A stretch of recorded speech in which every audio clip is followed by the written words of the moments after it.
Hi, I'm Kleo Caplan, and today we're taking a deeper dive into the tracks on my debut EP, Lost in Translation.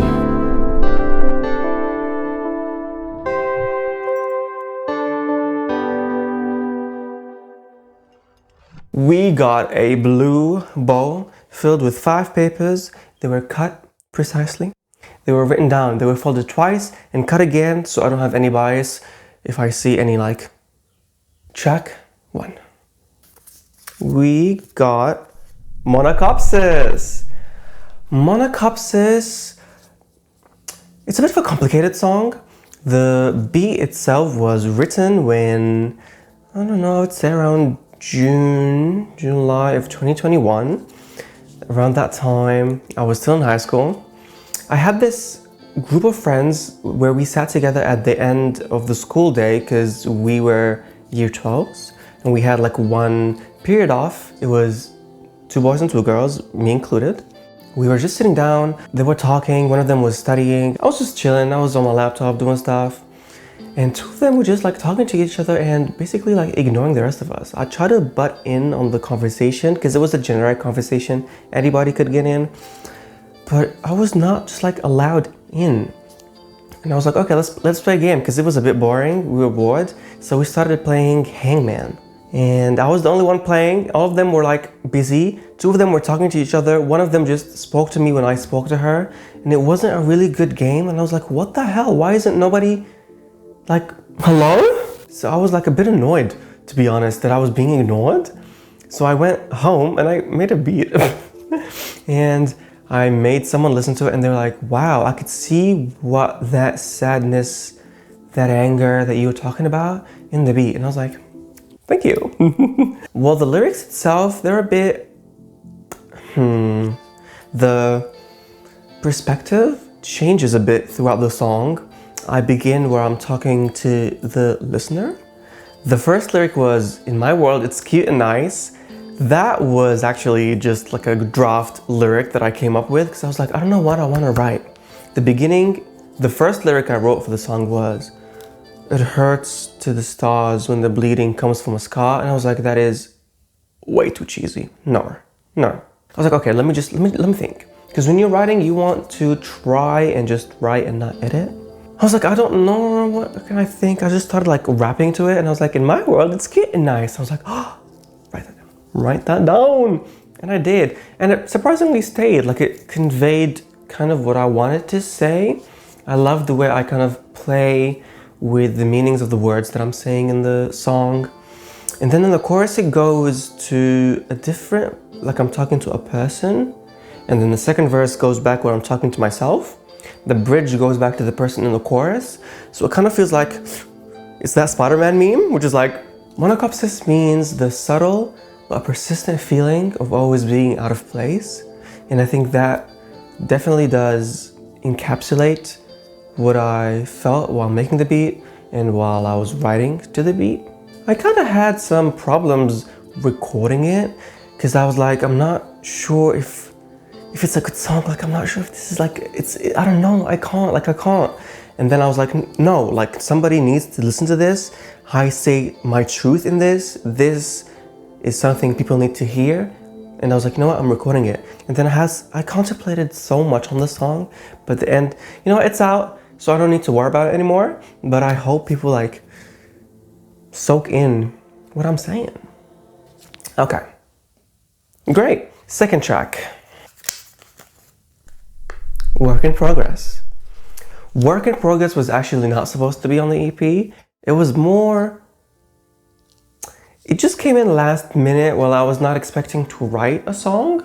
I had 6 tracks originally for the EP. 2 of them did not make it. So I was left with 4 tracks. I was like, you know what, 4 tracks, that's sweet, that's nice. And one day I was listening to an Ariana Grande song and I was like, you know what? I want her to have that kind of vulnerability on the EP. I want to write to it. I think it was late and I was so sleepy. You're in this state of mind where you're sleepy, but you feel like you're floating.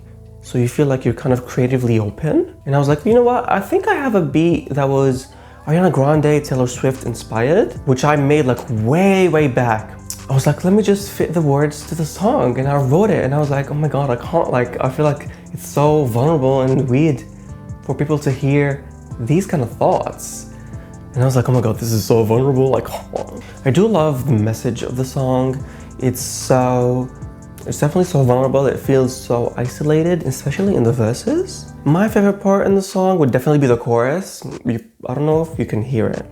Like, it's not that audible, especially with the beat, but in the chorus, when I'm like, but I can definitely try a million times. When I stretch the time, you can actually hear two vocals goes, oh, and I love those when they come to the sides. It feels like they're filling my ear. All right, third track, Tinted Glass. Tinted Glass was actually the first track I recorded for this EP, 17th of November 2021, and it was the last song that I recorded for the EP, 17th of November in 2022.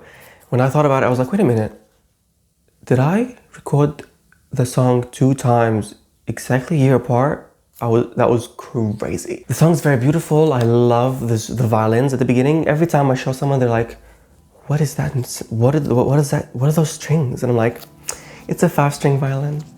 When I was writing to it, the beat and the lyrics, I was imagining like an old church turned to an old abandoned train station. So that's why there's like a lot of reverb to it. There's a lot of spaciness, a lot of Lana Del Rey-esque sounds to it, with that hint of like trap elements as well.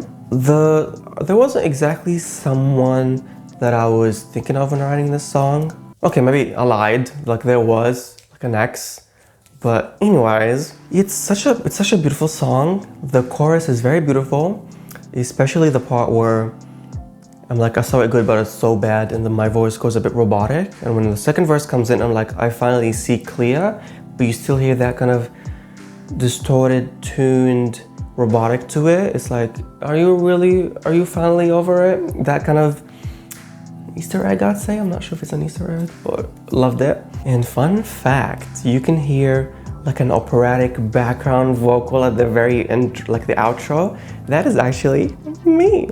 My favorite parts would be the beginning, especially with the intro. And then I'm like, shallow hearts don't give beats. Oh my god, I love it. That also was a draft lyric that I ended up keeping because I was like, what should I say? Like, it definitely felt like a I'm over you, this is like the calm after the storm kind of vibe.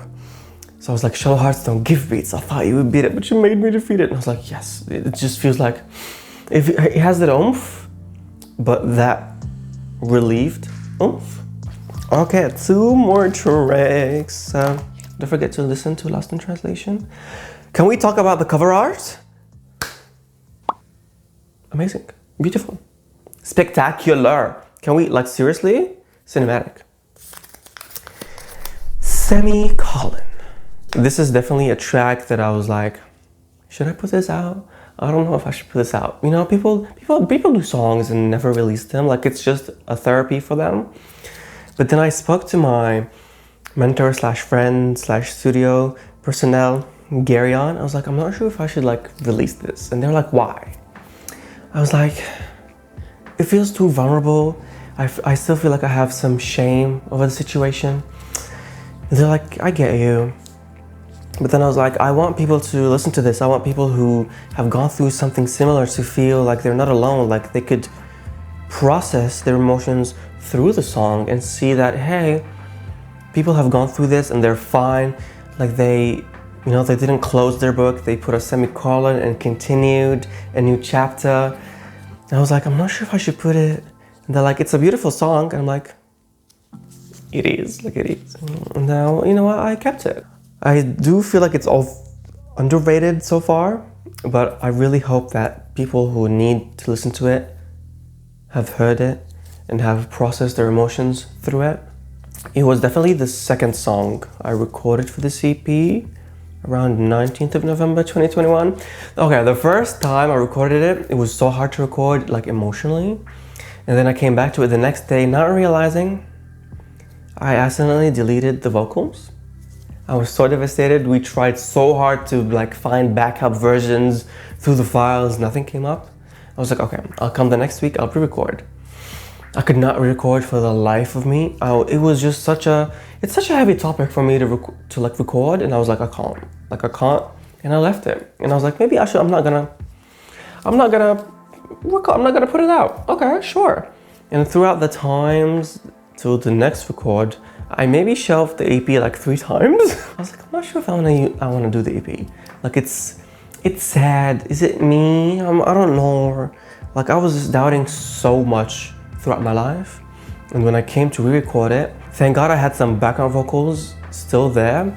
So I just recorded the main vocal, I recorded the chorus vocals, the majority of it. And you know what, we did it. It's beautiful, it's a beautiful song. I don't know if you can tell, but each track of the EP has some sort of earthy element to it. Some have earth and like earthquakes, some have like air, windy vibes to it. Some have thunder to it. You can hear, like you can visibly hear the thunder in the songs. Yeah. All right, final track. Put the ball down. We got A Call Away. A Call Away was written around the end of 2021, around December. My friend Jack produced the first half.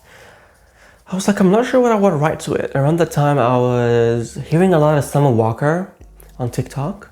And when I was writing the chorus, I think I was vacuuming and I was like, been one call away. I was like, oh my God, I like those runs. It feels so a bit R&B-ish.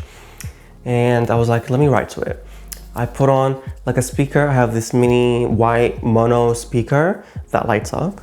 So I put it on and I was listening, I was writing. I was like, oh my God, I'm like writing to it. It feels like such a breakup song. I'm writing to it. And I was like, okay, I like it. And then after the second chorus, the beat stops and I was like, this is definitely too short. So I do like a quick demo for Jack and I was like, do you feel like it's too short? He was like, definitely. I was like, I'm not sure I'm going for, but let me record you a demo. I open my phone and I record this really shy demo and it's all off tune because I was so shy and I wasn't so good vocally yet back then. And I sent it to him and he was like, okay, let me do something. He goes back, he does this like Bjork inspired percussions. And I was like, that's not what I'm going for. Let me show you. Later that night, I put in my voice note into the computer. I tune it, I time it exactly how I want it to sound. And I was like, I need this to be so Lord melodrama. I need this to be so dramatic. And then within about an hour and a half, I finished writing it.